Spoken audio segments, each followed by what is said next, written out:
બીજનું ચિત્ર બનાવો. શું આ બીજને જોઈને કોઈ વિચાર આવ્યો? વાંચો, સ્વિટ્ઝરલેન્ડમાં વેલ્ક્રોનો વિચાર કેવી રીતે આવ્યો? આ ઘટના ઈસવીસન 1948ની છે. એક દિવસ જ્યોર્જ મેસ્ટ્રલ તેમના કૂતરા સાથે ફરીને પાછા આવતા હતા. ત્યારે તેમણે જોયું કે તેમના અને કૂતરાના શરીર પર કોઈ વસ્તુ ચોંટેલી હતી. તે એક પ્રકારના બીજ હતા. તેમણે તે બીજ લઈ અને બીજે ચોંટાડ્યું તો ત્યાં પણ તે ચોંટી ગયું. એટલે તે ખૂબ જ આશ્ચર્ય પામ્યા.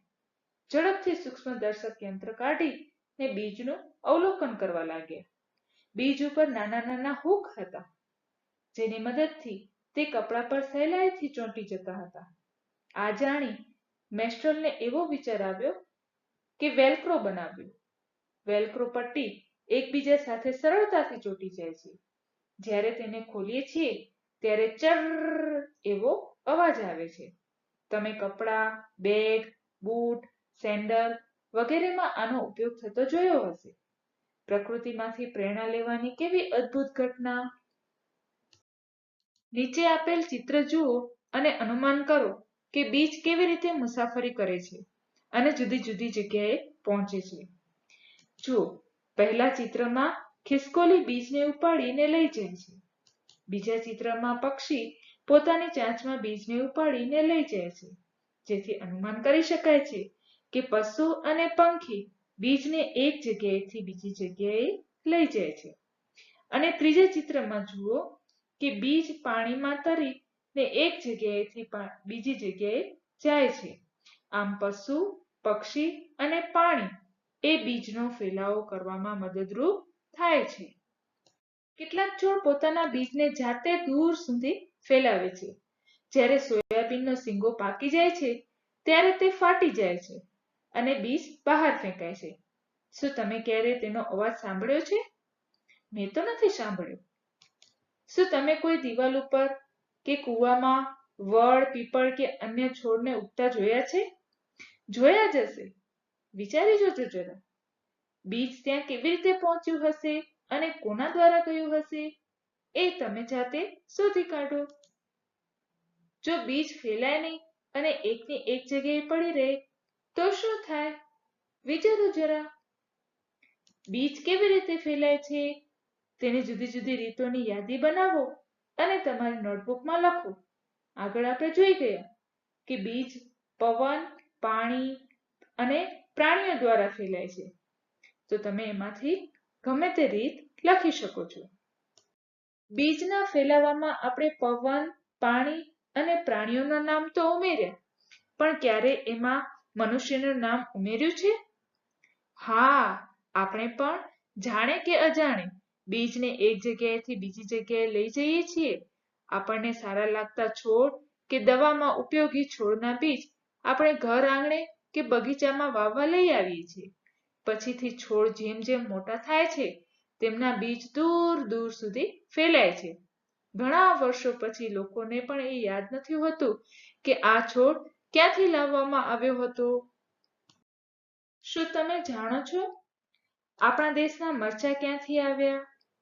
મરચાં પોર્ટુગલ દેશના વેપારી દક્ષિણ અમેરિકાથી ભારતમાં લાવ્યા હતા. આજે ભારતમાં બધી જગ્યાએ મરચાં ઉગાડવામાં આવે છે.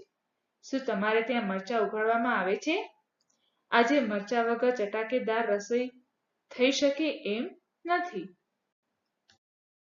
કયા છોડ ક્યાંથી આવ્યા તે જાણવા માટે આપણે સૌ સાથે મળી અહીં આપેલ કવિતાને ગાઈએ.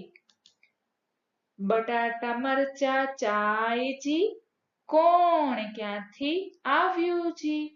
સાત સમુંદર પારથી, દુનિયાના બજારથી, વ્યાપારથી ઉપહારથી, જંગ લડાઈ મારથી, દરેક રસ્તેથી આવ્યા જી, બટાટા મરચા ચાયજી.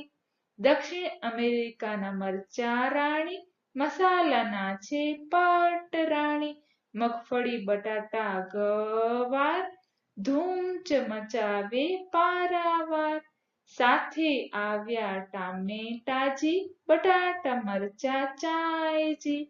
ભીંડા છે આફ્રિકાના, કાળી કાળી કોફી પણ. નકશામાં યુરોપ ક્યાં છે? ત્યાંથી આવ્યા કોબીજ વટાણા. ચા છે અસમની બાઈજી, બટાટા મરચા ચાયજી. ચાલ્યું ચીનથી સોયાબીન, પહોંચી અમેરિકા વગાડે ઢોલ. ધૂમધામથી આવ્યું દેશ, એમાં છે ગુણ કંઈક વિશેષ. રોફ જમાવી આવી જી, બટાટા મરચા ચાયજી. રીંગણ મૂળા વાલોળ કારેલા, કેરી સંતરા બોર કેળા. પાલક પરવળ ધાણા મેથી, છે ભાઈ બેન બધાય દેશી. ભારતની પેદાશોજી, કોણ ક્યાંથી આવ્યું જી, બટાટા મરચા ચાયજી. ખબર પડી ને મિત્રો, કોણ ક્યાંથી આવ્યું? જો આ બધા બીજ આપણે ત્યાં ન આવ્યા હોત તો કેવી પરિસ્થિતિ થાત? દુનિયાના નકશામાં આ દેશોને શોધવા માટે હવે તમે પ્રયત્ન કરો. આમ આ પાઠમાં આપણે જોયું કે બીજને ઉગવા માટે હવા, પાણી અને સૂર્યપ્રકાશની જરૂર પડે છે. વાતાવરણમાં તાપમાન અને ભેજના પ્રમાણના આધારે બીજનું અંકુરણ થાય છે એ આપણે પ્રવૃત્તિ દ્વારા જાણ્યું. અને બીજને ફેલાવવા માટે પવન, પાણી, કીટકો તથા પશુ પક્ષીઓ એ બધાએ મહત્વનો ભાગ ભજવે છે. હવે આપણે ફરી મળીશું નવા વિડીયોમાં નવા પાઠના અભ્યાસ માટે.